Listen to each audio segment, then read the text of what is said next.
하나님 아버지, 세상은 늘 소란스럽고 위협하며 우리의 마음을 흔들지만 모든 주권이 창조주 하나님께 있음을 믿으며 이 자리에 나아왔습니다. 사도들이 위협 앞에서도 먼저 동료들과 함께 기도했던 것처럼 우리도 믿음의 공동체로 모여 한 마음으로 주님을 의지하게 하시고 모든 사건을 말씀으로 해석하며 기도로 고백하는 참된 성도 되게 하옵소서.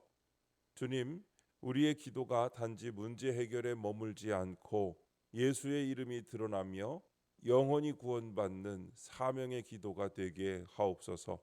오늘도 말씀하옵소서. 듣겠습니다. 예수님의 이름으로 기도합니다. 아멘. 성경 말씀 사도행전 4장 23절부터 31절까지 말씀입니다.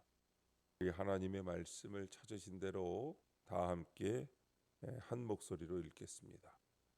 사도들이 노임에 그 동료에게 가서 제사장들과 장로들의 말을 다 알리니 그들이 듣고 한 마음으로 하나님께 소리를 높여 이르되 대주제여 천지와 바다와 그 가운데 만물을 지은 이시요 또 주의 종 우리 조상 다윗의 입을 통하여 성령으로 말씀하시기를 어찌하여 열방이 분노하며 족속들이 허사를 경영하였는고 세상의 군왕들이 나서며 관리들이 함께 모여 주와 그의 그리스도를 대적하도다 하신 이로소이다. 과연 헤롯과 본디오 빌라도는 이방인과 이스라엘 백성과 합세하여 하나님께서 기름 부으신 거룩한 종 예수를 거슬러 하나님의 권능과 뜻대로 이루려고 예정하신 그것을 행하려고 이 성에 모였나이다. 주여, 이제도 그들의 위협함을 굽어 보시옵고 또 종들로 하여금 담대히 하나님의 말씀을 전하게 하여 주시오며 손을 내밀어 병을 낫게 하시옵고 표적과 기사가 거룩한 종 예수의 이름으로 이루어지게 하옵소서 하더라. 필기를 다함에 모인 곳이 진동하더니 무리가 다 성령이 충만하여 담대히 하나님의 말씀을 전하니라. 아멘. 성령의 기도라는 제목으로 말씀의 은혜를 함께 나누겠습니다. 본문 요약입니다. 베드로와 요한은 위협을 받은 뒤 동료들에게 가서 한 마음으로 기도합니다. 그들은 말씀에 근거하여 자기들이 받는 위협을 주님이 굽어보시고 담대히 말씀을 전하게 해주시기를 간구합니다. 그러자 무리가 다 성령이 충만하여 하나님의 말씀을 담대히 전합니다. 첫 번째 대주제여 23절부터 26절입니다. 공회로부터 풀려난 사도들은 가장 먼저 동료들에게 갑니다. 여기서 동료는 단지 친한 사람이 아니라 같은 믿음으로 복음을 위해 함께 고난을 받는 성령의 공동체를 가리킵니다. 공회의 위협에 대한 그들의 반응은 하나님께 드리는 기도로 나타납니다. 세상이 자기 목소리로 늘 소란스럽고 위협적일지라도 모든 주권은 창조주이자 대주제이신 하나님께 있습니다. 따라서 성도는 힘들고 두려울수록 기도의 자리로 나아가야 합니다. 적용 질문입니다. 나의 동료는 누구입니까? 나는 걱정과 두려움이 생길 때 어떻게 합니까? 나의 동료는 단순히 함께 시간을 보내는 사람들이 아니라 내가 믿음의 길을 걸어갈 때 끝까지 함께 싸워줄 수 있는 믿음의 형제 자매입니다. 혹시 여러분은 신앙의 동역자 없이 혼자 버티려 하고 있지는 않습니까? 하나님은 홀로 선 영웅을 원하시기보다 함께 손을 잡고 기도하며 믿음을 붙드는 공동체를 세우십니다. 그러므로 우리는 반드시 함께 기도할 수 있는 동료를 찾아야 하고 또 그 공동체 속에 자신을 내어놓아야 합니다. 어떤 이는 걱정이 몰려올 때 세상의 방법으로 해소하려 하고 두려움이 다가올 때 자기 힘으로 이겨내려 합니다. 그러나 사도들은 가장 먼저 하나님께 기도했습니다. 우리의 두려움은 사람을 찾을 때 해결되지 않고 오직 대주제이신 하나님께 무릎 꿇을 때 해결됩니다. 그러므로 성도는 두려울수록 기도의 자리를 떠나지 말아야 합니다. 혼자의 기도가 약하다면 동료와 함께 모여드리는 공동체의 기도 속에서 하나님의 주권을 다시 확인해야 합니다. 두 번째, 위협함을 굽어보시옵고 27절부터 29절입니다. 성령의 공동체가 한 마음으로 드린 기도는 단순한 감정의 토로가 아니라 말씀을 근거로 한 해석과 고백입니다. 그들은 예수를 대적하고 자신들을 위협하는 자들도 하나님이 예정하신 섭리 안에 있음을 고백합니다. 이처럼 사건을 성경으로 해석하며 고백하는 것이 바로 묵상입니다. 더 나아가 대주제이신 하나님이 모든 사건을 통해 이루시려는 구원의 뜻을 깨닫고 감사하는 것이 기도입니다.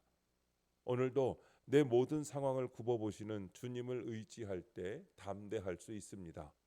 적용 질문입니다. 지금 나를 위협하는 사건은 무엇입니까? 모든 상황을 굽어보시는 주께서 나를 지키신다는 것을 확신합니까? 나의 삶을 짓누르는 현실의 두려움은 무엇입니까? 경제적인 불안, 직장의 압박, 관계 속에서 오는 상처, 건강의 문제, 혹은 신앙 때문에 받는 조롱과 핍박일 수 있습니다. 이런 것들이 내 마음을 위협하며 나를 무너뜨리려 합니다. 그러나 사도들이 고백했듯이 그 모든 상황 역시 주님의 손 안에 있습니다. 우리가 확신해야 할 것은 상황이 달라지는 것이 아니라 상황을 다스리시는 하나님이 계시다는 사실입니다. 눈에 보이는 위협보다 크신 하나님, 지금도 나의 형편을 굽어보시며 결코 외면하지 않으시는 대주제 하나님이 나의 주님이심을 믿으시기 바랍니다. 그러할 때 우리는 두려움 속에서도 담대함을 잃지 않을 수 있습니다. 그러므로 위협이 엄습할 때, 두려움이 마음을 흔들 때 그 사건 자체에 매이지 말고 말씀을 붙잡으십시오. 말씀으로 해석하고 기도로 고백하십시오. 그러면 상황은 여전히 거칠지라도 그 속에서 나를 지키시고 인도하시는 하나님의 손길을 분명히 보게 될 것입니다. 세 번째, 예수의 이름으로 30절부터 31절입니다. 믿음의 동료들이 함께 드린 기도의 마지막은 표적과 기사가 예수의 이름으로 이루어지게 해달라는 간구입니다. 이는 단순히 기적을 보여달라는 요구가 아니라 고난과 위협 속에서도 복음이 능력 있게 전파되기를 바라는 사명의 기도입니다. 하나님은 모인 곳이 진동하고 무리가 성령 충만하여 담대히 말씀을 전하게 하심으로 이 기도에 응답하십니다. 이처럼 성령의 기도는 문제가 해결되기를 바라기보다 복음 전파와 영혼 구원을 위한 담대함을 구하는 기도입니다. 적용 질문입니다. 요즘 내 기도 제목은 무엇입니까? 그 목적은 무엇입니까? 혹시 우리의 기도가 오직 나의 안전, 나의 형통, 나의 문제 해결에만 머물러 있지는 않습니까? 물론 하나님은 우리의 필요를 아시고 우리의 눈물을 외면하지 않으십니다. 그러나 참된 기도는 나의 필요만을 붙드는 데 머물지 않고 하나님의 뜻과 복음의 능력이 드러나는 데까지 나아가야 합니다. 우리의 기도가 바뀌어야 합니다. 주님, 이 문제를 해결해 주십시오라는 간구에서 멈추는 것이 아니라 주님, 이 문제를 통해서도 복음이 전해지게 하옵소서. 저를 통해 예수의 이름이 드러나게 하옵소서라고 고백할 수 있어야 합니다. 오늘 우리의 기도의 목적을 다시 점검해야 합니다.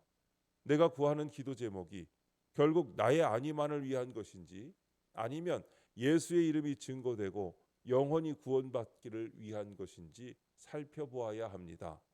그리고 사도의 기도처럼 성령의 충만을 구하며 담대히 복음을 전할 힘을 간구해야 합니다. 그럴 때 하나님께서는 오늘도 우리의 기도를 통하여 놀라운 일들을 이루실 것이며 우리를 통해 예수의 이름이 드러나게 하실 줄 믿습니다.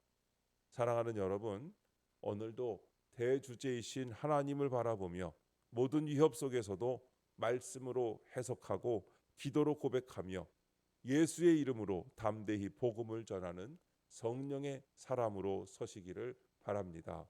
기도하겠습니다. 하나님 아버지, 저희에게 동료로 허락하신 믿음의 공동체 안에서 대주제이신 주님을 더 깊이 알게 하옵소서. 저희에게 일어나는 모든 사건이 주께서 예정하신 섭리 안에 있음을 믿고 담대함을 얻게 하옵소서. 오늘도 주님의 이름으로 이루어질 구원의 사건을 기대하며 복음을 전하게 하옵소서. 주님, 이 시간 주님께 기도드리는 성도의 기도 가운데 함께하여 주시옵시고 주님의 세미한 음성을 들려주시며 그 선하신 손길로 붙들어 주시옵소서. 우리 주 예수님의 이름으로 기도드립니다. 아멘.